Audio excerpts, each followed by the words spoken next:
Hello students, welcome back and let's start a new chapter that is called pair of straight lines. Pair of straight line का मतलब क्या हुआ? एक ऐसा curve जो एक साथ दो लाइंस को रिप्रेजेंट करे. एक साथ दो लाइन को रिप्रेजेंट करने वाले इक्वेशन को बोलते हैं पेयर ऑफ स्ट्रेट लाइन. तो let's take two lines y equal to 2x plus 3. This is a line of slope 2 and passing through 1,5. Slope 2 है और पासिंग थ्रू 1,5. 1 पुट करोगे तो 5 आ जाएगा. एक और लाइन लेते हैं 2x minus 3y. 2x minus 3y करोगे तो क्या हो जाएगा? 2x will give you 2 minus 15 मतलब minus 13 हुआ. प्लस 13 करोगे तो 0 आ जाएगा. इसका स्लोप क्या है? इसका स्लोप है 2/3 और ये भी पास कर रहा है 1,5 से. So these are the two lines I have taken. This is individual line. लेकिन अगर हमें कंबाइंड लाइन चाहिए होता है तो we have to multiply these two. When I say भाई इनका कंबाइंड इक्वेशन फाइंड करो तो जनरली क्या करते हैं कि भाई दोनों को मल्टीप्लाई कर दिया. 2x minus 3y plus 13 into y equal to 2x plus 3 into 0. But this is actually not the right way. क्योंकि इसका मतलब तो क्या हुआ? या तो ये 0 होगा मतलब ये लाइन, या फिर y 0 होगा मतलब y equal to 0 आया. ये वाला लाइन तो आया ही नहीं. So this is not the right answer. So the right answer is basically जब दो नंबर्स को कंबाइन करना होता है, दो इक्वेशन को कंबाइन करना होता है तो उसको मल्टीप्लाई करते हैं, लेकिन सब कुछ सेम साइड में लाने के बाद. मतलब I will say 2x minus y plus 3 into 2x minus 3y plus 13 equal to 0. This is your combined equation of two lines called equation of pair of lines. ये क्लियर है. देखना, अगर दो नंबर का प्रोडक्ट 0 है तो आई can से या तो ये 0 होगा या फिर ये 0 होगा या दोनों 0 होंगे. तो दिस 0 मतलब फर्स्ट लाइन, दिस 0 मतलब सेकेंड लाइन. अब अगर दोनों को मैं पूरा एक्सपैंड करता हूं तो I will gate 4x² minus 6xy plus 26x. y की बात करेंगे तो -2xy plus 3y² minus 13y और कांस्टेंट को मल्टीप्लाई करेंगे तो मिलेगा 6x minus 9y plus 39 equal to 0. Looks like 4x² plus 3y² minus 8xy. x का टर्म देखोगे तो आया 32x. y को देखोगे तो आएगा -22y plus constant is 39. So this is your line and this is called second degree का equation in two variables x and y. x and y में 2 डिग्री का equation which in this case represent pair of line. इसका general form की अगर मैं बात करता हूं तो जनरल फॉर्म होगा ax² plus 2hxy plus by². Let me rearrange this. 3y² minus 8xy plus 2gx plus 2fy plus c equal to 0. This is your general second degree equation. Second degree equation है तो capital S से denote करते हैं. जो line का equation था वो linear था तो L से डिनोट किया. ये सेकेंड डिग्री इक्वेशन है तो कैपिटल S से डिनोट करते हैं. सो आई कैन से कि any equation, any pair of line का equation will always be this form. लेकिन vice versa is not true. मतलब इस फॉर्म का सारा equation pair of line represent करेगा, that is wrong. So the idea is कि ये इक्वेशन कभी लाइन रिप्रेजेंट करेगा पेयर ऑफ लाइन, कभी नहीं भी करेगा. So this is basically equation of, this is general second degree equation represent conics, represent a conic. अब कोनिक क्या होता है? तो कोनिक होता है एक curve which is obtained by intersecting a right circular inverted cone by a plane. उस plane को अलग अलग पोजीशन पे अलग अलग एंगल पे कट करते हैं तो we get the conic. So अभी we are focused on specifically pair of line, तो I am not going to discuss all those things. ये सारा जो पूरा डिटेल है ये मैं आपको कोनिक में डिस्कस करूंगा, बट फिलहाल we are going for specifically pair of line. और पेयर ऑफ लाइन के लिए इसका कंडीशन होता है delta equal to 0 for pair of straight line. Pair of straight line represent करेगा ये इक्वेशन अगर इसका डेल्टा 0 होगा। और डेल्टा क्या होता है? Delta is basically a determinant A B C then F G and H. So this is the determinant. इसका वैल्यू कैलकुलेट करोगे एक्सपेंशन से तो we will get A B C plus 2FGH minus AF square minus BG square minus CH square. So this is the way we find the value of delta. आप सीधा सीधा इसको याद कर सकते हो या सीधा सीधा इसको याद कर सकते हो, दोनों तरीके से हमें डेल्टा मिलेगा। और अगर डेल्टा का वैल्यू 0 आ गया तो that represent a pair of line, और अगर 0 नहीं आया तो it represents other conics. Conic का ही एक पार्ट होता है टू लाइंस, कोनिक का ही पार्ट है पेयर ऑफ लाइन। बाकी सारे कोनिक्स में और क्या आएगा? बाकी कोनिक्स में आता है सर्कल, पैराबोला, एलिप्स और हाइपरबोला। तो a second degree general equation represents a pair of line if delta is equal to 0। अब डेल्टा इक्वल टू 0 चेक करते हैं भाई कि इस लाइन में डेल्टा का वैल्यू 0 है या नहीं। So in this case if I calculate delta I will get what? A, sorry यहां देखते हैं। So this will be A B C, ये 2F है, ये 2G है, ये 2H है। सो अगर सिस्टमैटिक तरीके से लिखा हुआ है इक्वेशन तो ABC आगे जाने पे मिलेगा, फिर पीछे आने पे FGH मिलेगा। सो A is 4, B is 3 and C is 39। फिर FGH, F होगा -11, G होगा माइनस नहीं +16 और H होगा -4। ध्यान देना ABC सिंगल सिंगल है जबकि FGH डबल डबल है, इसलिए इसको 2 डिवाइड किया, इसको 2 डिवाइड किया, इसको 2 डिवाइड किया।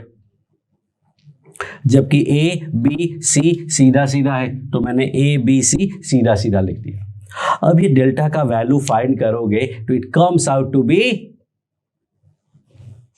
0। लेट्स सी, देखते हैं। तो if I expand this using the expansion method using the first row, I will get 4 into 39 into 3 117 minus 11 121 minus of -4 that is +4. Then 39 into 4 is 156 minus के साथ minus this into this, minus minus किया तो plus आ गया, this is 176 और plus 16 into this part 44 minus 48। If I solve this I will gate 4 into -4, 4 into 20, 16 into -4, -16 plus 80 minus 64 gives you 0. So general second degree equation represents a pair of line if delta equal to 0, तो ये delta 0 हो गया। अब तो ये आपको याद कैसे होगा? You have to remember this. There are 2-3 things that we have the pattern. पहला ये आया ABC, फिर FGH और FGH, ABC फिर ऊपर भी FGH नीचे भी FGH। That is one way of remembering this. Second, it is a symmetric determinant. अगर आपको डिटर्मिनेंट आता है तो you know it is a symmetric determinant, और सिमेट्रिक का मतलब होता है डायगोनल के अबाउट एक जैसा। देखो एच एच, जी जी और F F. So this is one way of remembering this, but this is a common method. My method is a bit different. तो my method I was wondering कि ये एक तो उल्टा सीधा लिखा हुआ है, A के बाद B होता है, B यहाँ लिखा है, यहाँ नहीं लिखा है, तो उल्टा सीधा लिखा होता है। और कैलकुलेट भी कैसे करते हैं, A के साथ ये, फिर माइनस H के साथ ये, तो बहुत उल्टा सीधा लिखा होता है और उल्टा सीधा कैलकुलेट भी करते हैं। तो आई ट्राइड अनदर वे और it came out to be very beautiful. कैसे, let's see. So my way of solving this is, ABC तो आपको आता ही है, तो अगर एबीसी आता है आपको तो I will write simple A B C. उसके बाद क्या आता है, D E F G H ना, डी और ई तो है नहीं अपने पास, we don't have D and E, what we have is F G H. तो चलो भाई एफ जी एच लिख देते। But you see F G H तो दो दो बार है ना, दो दो बार लिख लो F G H. So what I did is, मैंने सीधा सीधा लिख दिया। पहले ए बी सी लिखा, उसके बाद डी नहीं है, ई नहीं है, एफ जी एच है, एफ जी एच लिखा, लेकिन वो दो दो बार थे, दो बार लिख दिया। सो सीधा सीधा लिखा, यहां उल्टा सीधा लिखा था, सीधा सीधा लिखा और कैलकुलेट भी सीधा सीधा करना है। कैसे, लेट्स सी। इसको मल्टीप्लाई करो, क्या मिलेगा, एबीसी। इसको मल्टीप्लाई करो, क्या मिलेगा, एफ जी एच। इसको मल्टीप्लाई करो, क्या मिलेगा, एफ जी एच। तो A B C plus F G H plus F G H, मतलब ये आ गया। Now do you see what is this, A F square, what is this, B G square, what is this, C H square. देखो minus A F square minus B G square minus C H square. So सीधा सीधा लिखने का और सीधा सीधा calculate करने का, देयर इज नो स्टैंडर्ड, ये कोई स्टैंडर्ड नहीं है। What I call it box method. Box method में क्या है, आपको सीधा सीधा लिखना है और सीधा सीधा कैलकुलेट करना है।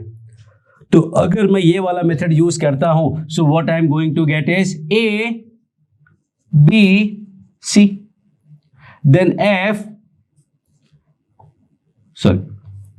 F is minus 11, F G 16, H minus 4, 16 and minus 4, फिर से F G H। This is your box. Calculate करते हैं, इसको मल्टीप्लाई करो, यह आएगा 12 इंटू 39, प्लस इसको मल्टीप्लाई करो 44 इंटू 16, इसको मल्टीप्लाई करो 44 into 60, minus A F square 4 into 121, plus इसको मल्टीप्लाई करो 3 इंटू 256, इसको मल्टीप्लाई करो 39 इंटू 60, इसको कैलकुलेट करोगे तो ये 0 आ जाएगा। So this way you don't have to actually remember this or this, we can directly remember this। सीधा सीधा लिखा है और सीधा सीधा कैलकुलेट करना है। So this is a way of finding this and it is called box method। तो for checking कि भाई कोई इक्वेशन पेयर ऑफ लाइन है या नहीं है, we just have to find this। लेकिन ये जो डिटर्मिनेंट है, ये जो डिस्क्रिमिनेंट बोलते हैं, this has its own merit, इसके अपने अपने फायदे हैं, तो हमें ये भी याद होना चाहिए। इसको याद करने के लिए मैंने क्या किया, I said A B C F G H, nothing special, याद हो सकता है, but still I tried something and let me show you what I say।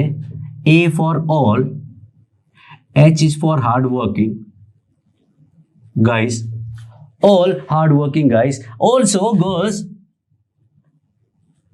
not only guys, girls are also hard working, isn't it? So all hard working guys having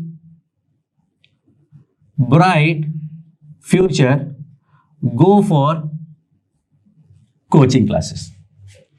All hardworking guys or girls having bright future go for coaching classes, isn't it? बिल्कुल reality है, ऐसा ही होता है। Hard working है, आपका bright future है, coaching तो आपको जाना पड़ेगा। Without coaching it is very difficult. Because the point is आप खुद से भी पढ़ाई कर सकते हैं, खुद से भी JEE नीट जो भी आप करते हैं वो क्वालिफाई कर सकते हैं, सारे एग्जाम क्वालिफाई कर सकते हैं। बट कोच का जो रोल होता है, you can not replace that, because when you do something on your own, you may learn that, but it may take you a lot of time.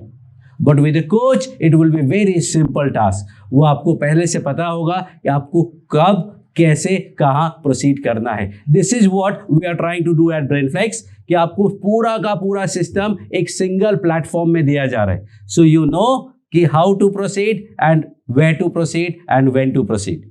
So सारा कुछ एक सिंगल प्लेटफॉर्म में आपको मिलेगा, and that's why we are preparing this video, ताकि आपको सारा कुछ क्लैरिटी के साथ हो जाए। This video should be self sufficient, this video should be self sufficient, it should be very clear. But still, if you need some help, you have your coaches with you, you have your teachers with you, they'll be able to make you understand these things, अगर आपको कोई problem है तो। But what I am trying is कि सब कुछ अपने आप समझ में आ जाना चाहिए, एंड चीज़ें सिंपल होनी चाहिए, सिस्टमैटिक होनी चाहिए। System is very important. आप अगर पॉइंट का वीडियो देखा है, अपने लाइन का वीडियो देखा है, तो I started with single point, then I came to line, then I came to line and point, then line and line, then 3 line, then multiple line and family of line. तो काफी systematic तरीके से I have categorized this chapter. Similarly pair of line में भी यही है कि एक सिंपल तरीका तो होता ही है, but simple not that easy. याद करने में थोड़ा प्रॉब्लम होता है, तो याद करने का तरीका भी बता दिया, और अगर नहीं याद करना है तो ये मेथड भी बताया। लेकिन फिर वही बात, इसका एप्लीकेशन है, इसके और भी यूजेस हैं जो आपको आगे काम आएंगे, इसलिए इसको याद करना भी जरूरी है। अब ये सिमेट्रिक डिटर्मिनेंट है, तो आप इसको हॉरिजॉन्टल भी ऐसा बोल सकते हैं, वर्टिकल भी। सी all hardworking guys or girls having bright future go for coaching classes. Horizontal, vertical दोनों सेम होता है, इसी को हम क्या बोलते हैं? Symmetric determinant. So this is how we find out कि कोई पेयर ऑफ लाइन का इक्वेशन है तो चेक करो कि एक्चुअली में है या नहीं है। उसके लिए आपको डेल्टा का वैल्यू 0 होना पड़ेगा। डेल्टा 0 है तो पेयर ऑफ लाइन, नहीं है तो नहीं। तो now we have confirmed that this is a pair of line. अब अगर ये pair of line है, if it is a pair of line, then what? तो pair of line हम क्या क्या कैलकुलेट करते हैं? pair of lines में we calculate उनका point of intersection, उनका slope find कर सकते हैं, उनके बीच का एंगल फाइंड कर सकते हैं, और उनका एंगुलर बाइसेक्टर फाइंड कर सकते हैं। अगर वो पैरेलल है तो उनके बीच का डिस्टेंस फाइंड कर सकते हैं। यही सब हम सिंपल लाइन जब होता था, सिंगल लाइंस, तो 2 लाइंस में हम यही सारी चीजें कैलकुलेट करते थे, और अभी कंबाइंड इक्वेशन है तो भी हम यही कैलकुलेट करेंगे।